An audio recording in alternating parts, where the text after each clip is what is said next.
আমি ব্যক্তিগতভাবে আমার কথা বলতে পারি যে আমার বাসায় পরিবারে আমার বাচ্চাদের যখন কোনো অসুখ বিসুখ হয়েছে, কখনো কোনো সমস্যা দেখা দিয়েছে, তৎক্ষণাৎ আমি সূরা ফাতিহা পাঠ করে তাদেরকে ফু দিয়েছি, তাদের শরীরে মুছেছি এবং সঙ্গে সঙ্গে আল্লাহ রাব্বুল আলামিন বিস্ময়করভাবে আমাকে উপকারিতা দিয়েছেন। আর এরকম ঘটনা আমার জীবনে 2-4 বার নয়, বরং অগণিতবার ঘটেছে।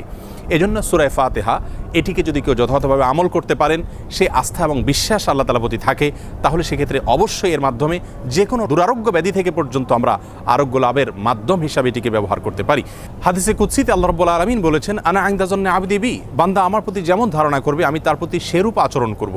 অতএব পরিপূর্ণ আস্থার সাথে, বিশ্বাসের সাথে যদি কেউ যে কোনো অসুখ বিসুখ থেকে, যে কোনো ব্যাধি থেকে মুক্তি লাভের জন্য সূরা ফাতিহাকে পাঠ করেন, সেটি পাঠ করে কোনো পানিতে, তেল ইত্যাদিতে ফু দিয়ে সেটি যদি ব্যবহার করেন, প্রয়োগ করেন, অথবা শরীরের কোনো জায়গায় অসুখ দেখা দিলে এটি পাঠ করে যদি ফু দেন সেই জায়গায় বা মোছেন, ইনশাআল্লাহ বিইذনিল্লাহ আল্লাহ